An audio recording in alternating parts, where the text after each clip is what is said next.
Longest 20 meters of my life. All right. Hey, everyone. I can see you. It looks more full than I expected, actually, so thanks for coming at 5 o'clock.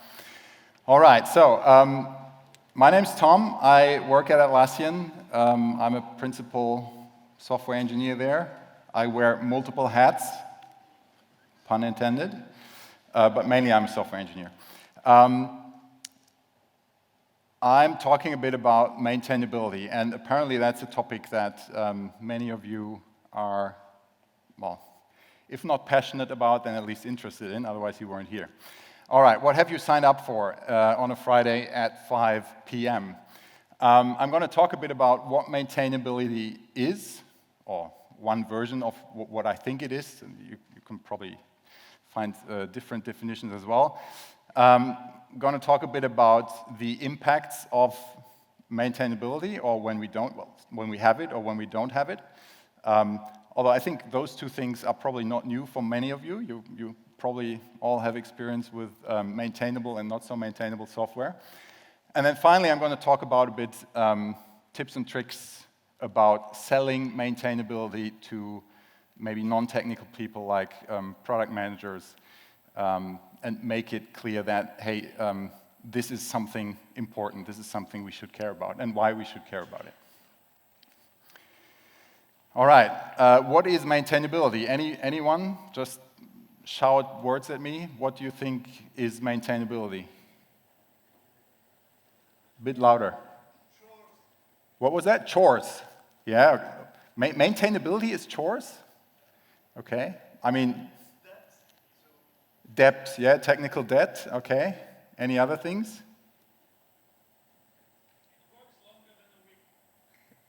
Okay, if it's maintainable, it works longer than a week. That's very good, actually. I should have put that on the slides. Is this maintainable? Opinions? No, why not?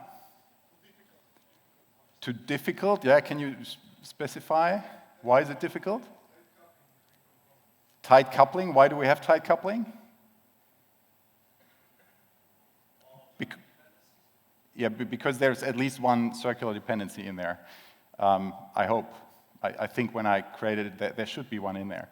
So yeah, tight coupling due to dependencies. There's a lot of dependencies, and there is, most definitely, there's a circular dependency, so we don't want circular dependencies. They create tight coupling. Even non-circular dependencies, if there are too many, create tight coupling. So, but circular dependencies are a no-go, because if you change one thing, then the whole cycle in that, all the components in that cycle need to change. If you need to change one thing, everything else needs to change too. Is this more maintainable or less maintainable than the previous one? Well, I'll answer that for you. There is no circular dependency in here anymore, I hope. When I last checked. There are still a lot of dependencies, though. If we reduce dependencies, reduce the number of dependencies, it becomes more simple. You mentioned like it was too difficult. This one was very difficult. This is simpler. This is very likely more maintainable. So we want few dependencies, if possible. The fewer dependencies a component has, the easier we can talk about it, the easier we can reason about it, the easier we can change things, because it's less coupled to other components.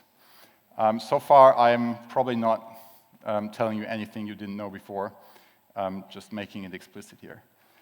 All right, let's say this code that I've shown here has very few dependencies. So and there is no circular dependencies. Is this maintainable? So by the way, this is, I copied it from somewhere in the web. It is like one big method. Is this maintainable? Too long? Yeah, it's too long. What does it mean? It does too much. It does too many different things. Exactly, single responsibility principle. So we want no circular dependencies, or we want few dependencies in the right direction, and we want few responsibilities. So each component, whatever a component is, I'm not going to define it here, you can define that in your head. It's a class, a method, a package, whatever, ideally has a single reason to change. So if this one use case changes, then this one component changes, but the other components don't have to change. Which of those is more maintainable? The one on the right, even though it has more dependencies, right? There are more dependencies in there, which kind of make it complicated. It's still it's still easier to maintain because the responsibilities are clearer. All right, so maintainability, for the purpose of this talk, few dependencies in the right direction, few responsibilities per component. The system of components obviously can have multiple responsibilities and multiple dependencies. We can't really avoid that. But even on that scale, you should try to reduce it. All right, why do engineers care about maintainability? Question to the room. Why do you care about maintainable software? Easier to change. Oh, yeah. That's the manager answer. It's easier to change. What's the real? Why do you really like maintainable software? Sorry? You might still be there. Yeah. What does that mean? Sorry, again? When something goes wrong with it, you might be the one that's to deal with it. Okay, so yeah, you might still be there if something goes wrong. So that you want to. Okay, I get it now. So you want to keep it maintainable. So if things explode, you don't have to fix them. Sorry? Sorry, the acoustic up here is really bad. It saves time. Oh, no, that's a manager answer. It saves time. That's not a real. So, all right, I'll stop this. So, it's developer joy or happiness or whatever you want to call it. That's why we care about maintainable software. Like if you're honest, right? You want to have fun doing your job. I chose developer joy. That's a term my CTO uses for this, but you can replace it with other things.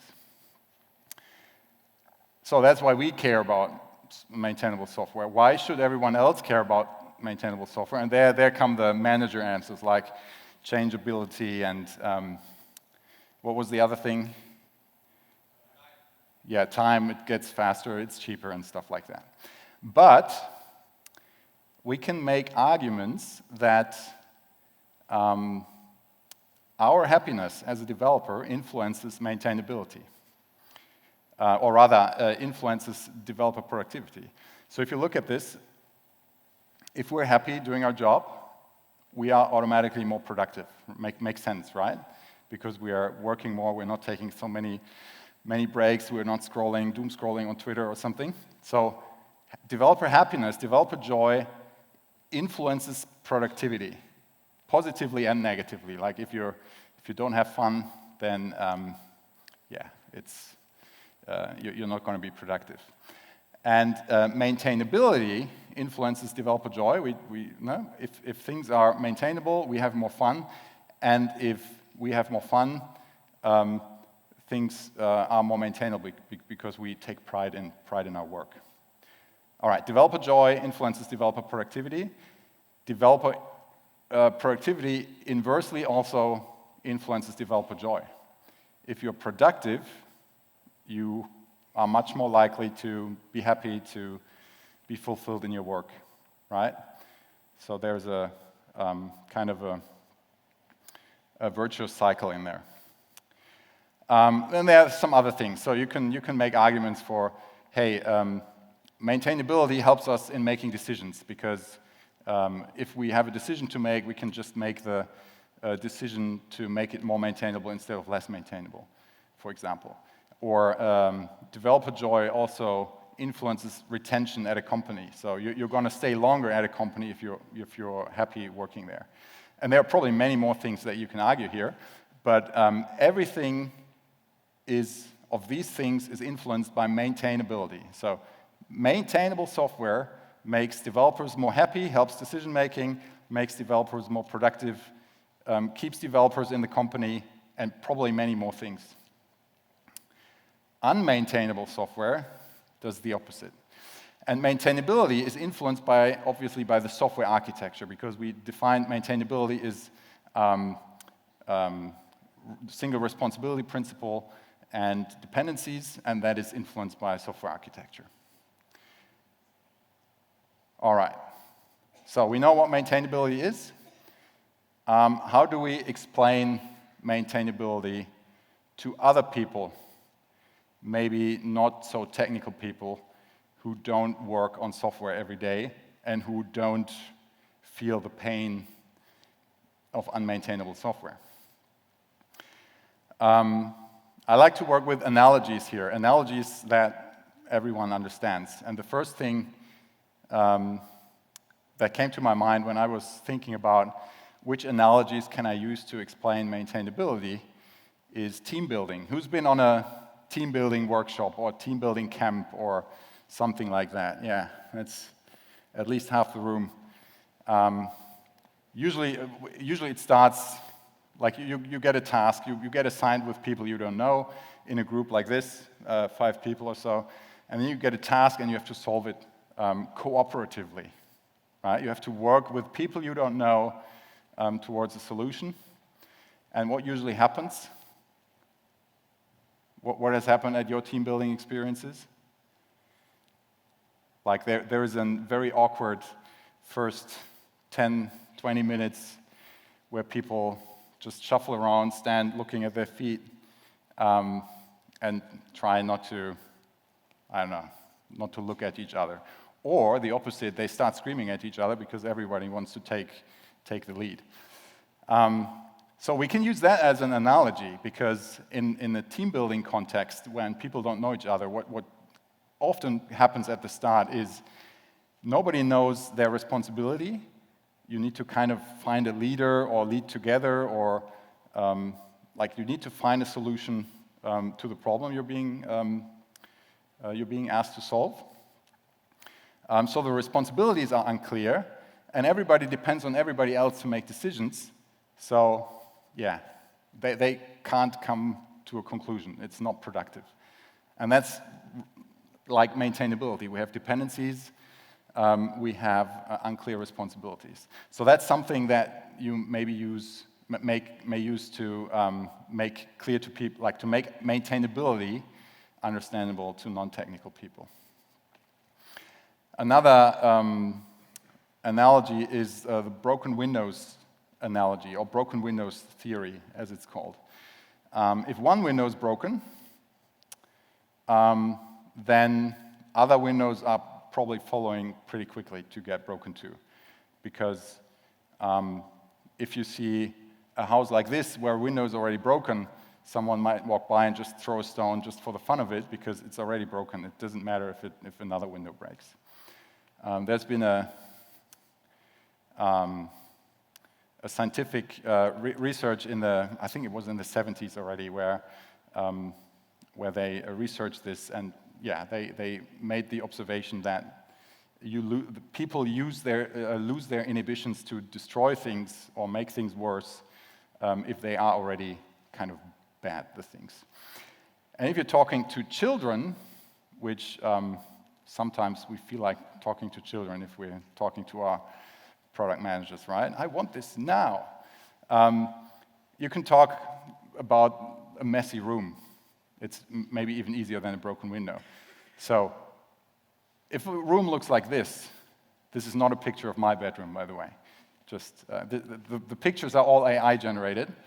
I had to drop the term AI in my talk, so that was it. Pictures are AI generated. If a room looks like this, with clothes everywhere, and you wake up in the morning and you get dressed, where do you put your used undies? Anyone? Sorry, louder? Yeah, you just throw them on the pile, because there's already a pile of used underwear, right? Well, I can't see it on the picture, but I assume it's used. If it's clean, I don't know. But anyway, if a room is already messy, you'll just make it messier. And it's the same with code and clean code. It's the same with architecture, maintainability. If you already have a crappy architecture, crappy code base, you don't really care to fix this one little thing. All right, let's move to construction now, like an analogy with a construction, bridge construction. What happens to a bridge if it doesn't get maintained? It collapses. What happens with software if it doesn't get maintained? Well, okay, it's not like the analogy lags a bit, but you know what I mean. But an unmaintained bridge will collapse. An unmaintained software, well, it dies a slow death. It's not really, like when a bridge collapses, it's like this spectacular thing that you come and watch. People enjoy watching bridges collapse. People don't enjoy collapsing software that much. But software dies over years, slowly. Gets slower and slower, things get harder and harder to change. But still, like, we can use that analogy to tell, hey, bridges get maintained, software needs to get maintained as well. Like, we can't just assume that it works for itself or by itself. This is a map of Germany, and each dot there is a train bridge, a damaged train bridge. And can I zoom in here? No, I can't because I have the moderator view here. Oh, sorry. You see my emails now. I can't see anything. All right, that was a stupid idea. So I'm going to just tell you what the legend says. So each dot is a train bridge. The red ones, number 3 in the legend, you can't read it. It's a bit tiny. The lighter red ones are, say, extensive damage, but repairing is possible. The dark red ones say has to be has to be wrecked because it's too expensive to repair. So has to be wrecked and, sorry, not just wrecked, has to be rebuilt because it's too expensive to repair. So they are rather rebuilding the bridges than repairing them. And I mean, if you look at some of the software that we're working on, we would wish that it would be rebuilt, right? Not that you can take this argument all the time to tell others, hey, we need to rebuild the software from scratch. I mean, we can't do that every day. But eventually, the moment is there when software needs to be rebuilt. But what struck me when I researched this is they actually know which bridges are damaged and how much each bridge is damaged. Do we know that about our software? Was that a laugh? I hope that was a laugh. Oh, that was a sneeze. All right. I'll just interpret it as a laugh. That's fine. So they know which bridges are damaged and how much they are damaged. They have these big files that have the reports of the damages of the bridges. I wish we had that for the software that we're working on, because then we knew exactly, okay, if we fix these things and we can prioritize these, and then things get better. But we don't have that. Maybe start building a backlog of those things, but we're not doing that because we know what happens with backlogs, right? All right, one last analogy, and then we're done with analogies, is the evolution analogy. Did I say that the images are AI generated? That's what AI thinks of us. That's the evolution of man. So a well-maintained system or software can evolve into anything that it needs to be. Only if it's well-maintained can we make changes quickly and cheaply and reliably. It all boils down in the end to cost. right? Who has seen a chart like this before? Cost of change. Yeah, a couple hands. So we have maintainable software. Yeah, it gets harder to change over time, but it's like kind of a bit of a flat curve. And we have not so maintainable software, and the longer we work on that software, the harder it gets to maintain, and well, the more costly is change. Each change that we do takes longer, takes more money, is harder. I'm pretty sure I wanted to say something more about this, but I don't have the comments here on my screen. All right, it all boils down to cost of change, and when we're talking about cost, people get more interested, right? We need to talk about costs and make people aware of the costs.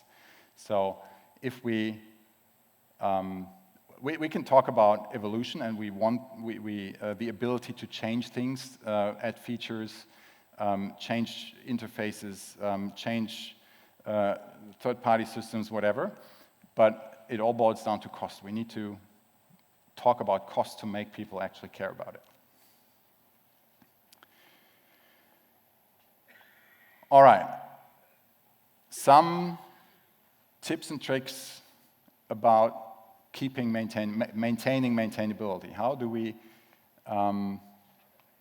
keep software maintainable? Or how do we make it maintainable when it's not maintainable? The easiest way is starting clean, right? We start from scratch. We just do it right this time. Like we've all done this. We've started a new project, everything goes well, and yay, we do this great architecture. But yeah, it's really this way. Like we don't have any broken windows yet. We don't have any messy piles of underwear yet. We can start clean. But the broken windows eventually come, right? So, and we do need to make compromises and trade-offs.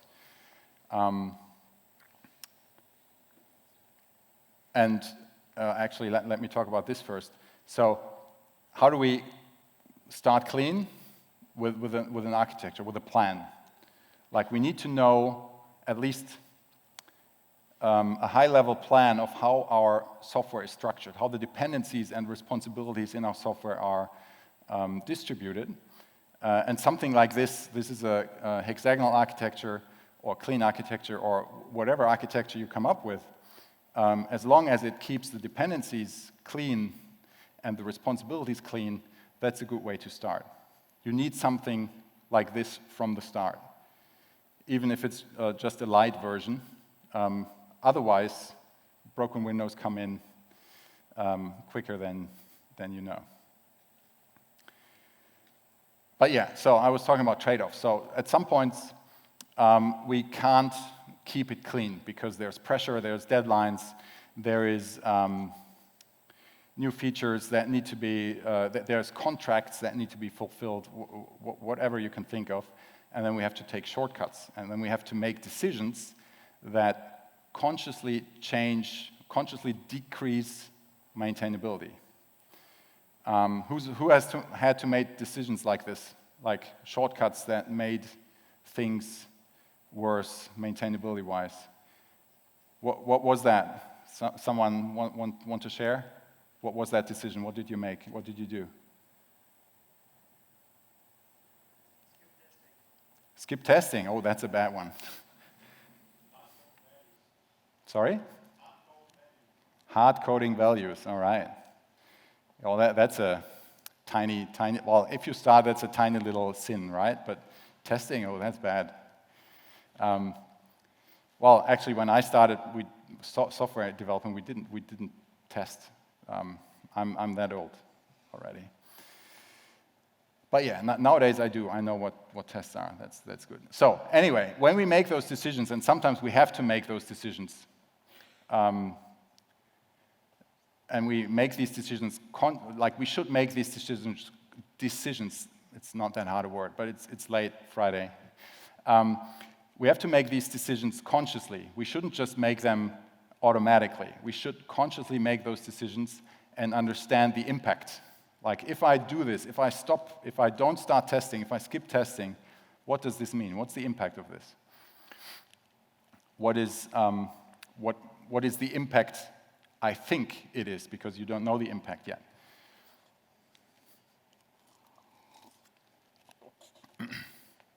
So we need to record these decisions, write them down.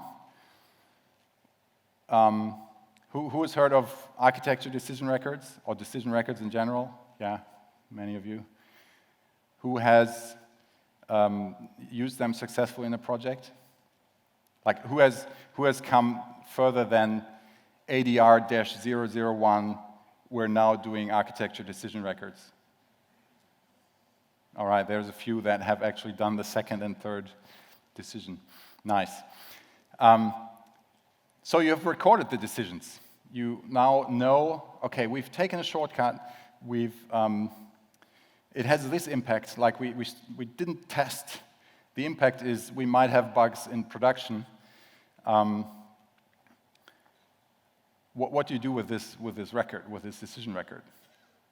Like, of those who raised their hands about ADRs, what have you done with the decision records? Ignore them. Yeah, ignore them, right? Anyone who has not ignored your decision records? Share with colleagues, who then ignore them? Yeah, all right. Sorry? Register as tech debt. All right, that we're getting somewhere. So that you can build a backlog. Yes, there is another one.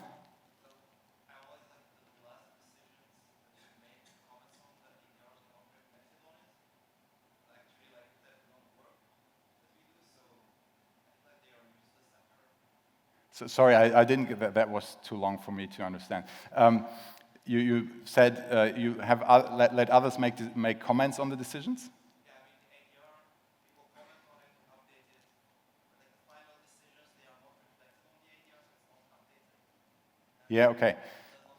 So you ask your team for input, and they give comments on the decision. That's a good practice, by the way. But then it gets ignored, right? Yes. Yeah, all right. Cool. So, yeah, what do we do with these decision records? We review them, obviously. But we have to have some kind of ritual to review our past decisions. Otherwise, we can just as well not record them in the first place. So when we write the decision, we document the impact that we think the decision will have. And then let's say half a year later, or 3 months, or whatever sequence you come up with, we review the decision and measure and document the real impact this decision had. And then we can compare these two and say, hey, okay, that was a good decision, or no, maybe we shouldn't do that again. And then we can learn. We're all about, in software, we're all about agile and iterative software development and learning in sprints and whatever, but with decisions, we're usually not doing a good job. We make the decisions, we documented them to save our ass, but then they get ignored. So review decisions, very important. And then again, it comes back to money. Track the cost of change. You've seen the cost of change diagrams I've shown earlier. If we can observe the cost of change of the software we're working on, we can make informed decisions. So, for example, what we could do is we can take a theoretical feature that we add to our software and estimate the effort it would take. So let's say if we're building a form-based application, we're adding a new form or a new field or something to the application, and we say, okay, that takes 3 person days or 5 person days or whatever. And then 3 months later, we do the same thing again. We talk to the team, we estimate how much effort does it take to, or how much effort would it take to build this theoretical feature. And then maybe it's 7 days. And then maybe after a year, it's 10 days, and so on, right? And then you can put it on a chart and track it. And that's a very good way to to tell people, hey, we need to do something.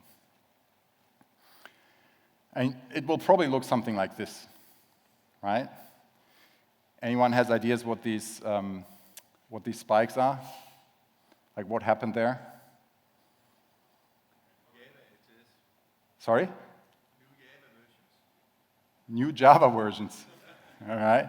Actually, I didn't want to talk about the spikes. I wanted to talk about the dips. Anyone? What are the dips? New team members. New team members. Okay. Yeah, maybe. Someone who's still engaged, right? Someone who's still has a fire for the job. What was that? Workarounds. But so this is okay, I understand. So you mean we worked around things and that made it faster and cheaper. That's yeah. We finished the job, but we did a shitty job. But we hit it, and we have a good chart. Yeah, I actually didn't think of that. Man, that's evil. But okay, let's assume it's not that. So this is like heroic efforts. Maybe someone new comes to the team, or maybe some manager says, okay, we've reached, like, why does this take so long? We need to do I'm going to spend some budget on maintainability now. And then someone spends a week or 2 weeks heroically, like usually a single person, right? The 10x developer spends a week heroically fixing things, pissing off all the rest of the team because of merge conflicts and everything, and then fixes things, and things are a bit better. And this 10x developer doesn't use workarounds, he does the real thing, all right? Let's assume that he's not evil. What I observed is that this strangely coincides with performance review cycles. Has anyone else noticed that? It's funny, right? And then a couple months or weeks later, people get promoted. So yeah, if you think like quarterly review cycles are a good idea, think again.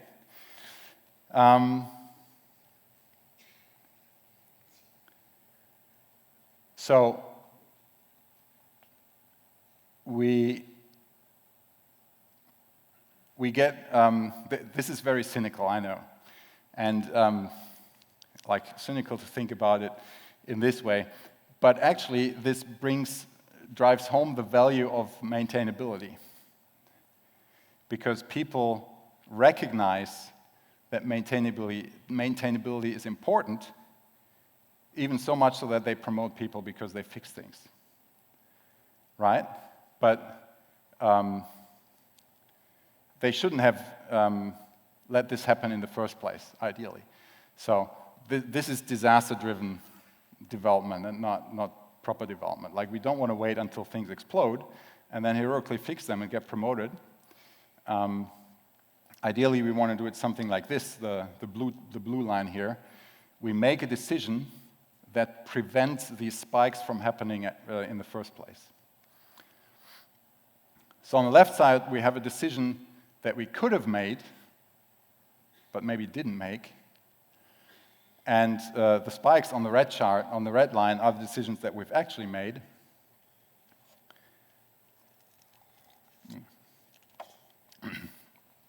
And the blue chart at the end is where we could have been today, but we are not. So now imagine, I'm coming back to recording decisions. Now imagine you made this decision at the left, the blue one. Nobody recognizes it, right? Because things are going pretty smoothly. You made this decision to avoid this spiking heroic efforts, spikes in cost of change, but you've documented it. You've documented the decision, you've documented the potential impact it could have, the potential positive impact it could have on maintainability.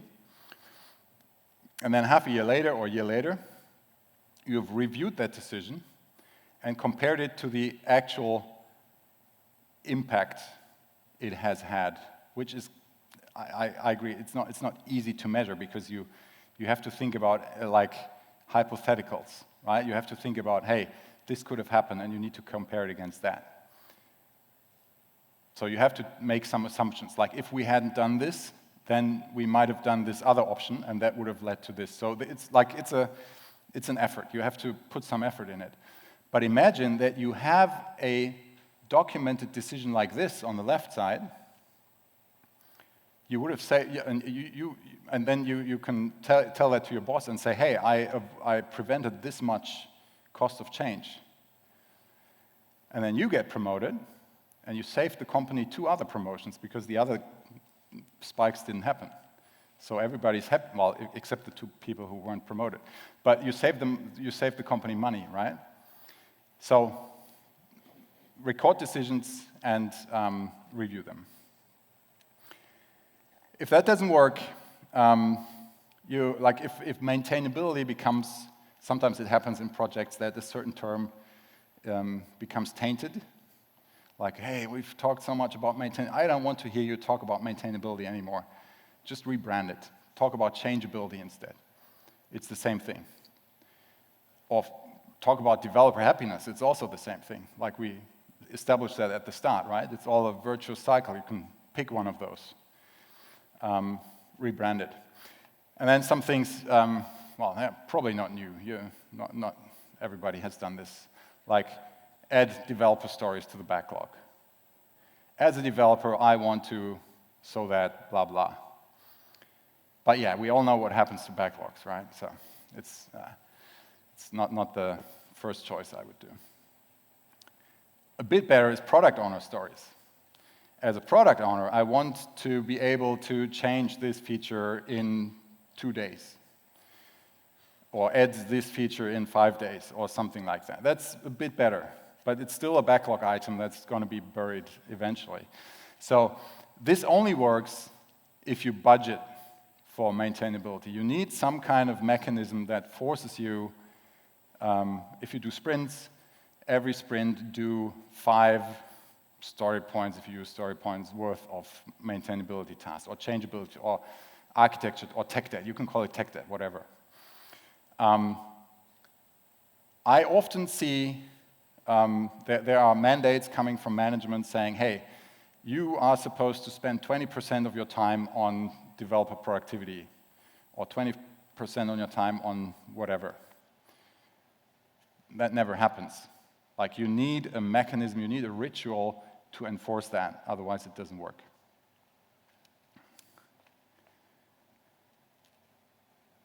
And that's almost it, takeaways. So, the 3 things I would like you to take away, if nothing else. One is maintainability creates a virtuous cycle. If you have a well-maintained software, you have happy developers who stay longer, who have fun doing what they do, or the other way around. If it's not maintainable, it's a vicious cycle, and it's bad. It's getting more bad over time. Maintainability by default. When you make a change to the code, make the maintainable change by default. So we usually have options of doing one thing or the other. That's what I meant with it. Maintainability makes decision-making easier. If you have multiple options, just pick the one that's more maintainable, unless there's a good reason not to. And maybe think about the options before you do the change, because if you don't think about it, maybe you don't think of the maintainable option. And the third and most important thing, and I think I've talked about this too much already in this talk, but I'm going to say it again, record and review decisions that impact maintainability, or impact tech debt, whatever you want to call it. Only if you review them, are these decision records actually worthwhile? Because then you can go and say, hey, I've done this change, or we've done this, and it had this impact, and that helps future decisions. And that's what I had for you today. Thanks for being here at this hour. I know I kept you all from beer and networking. Any questions?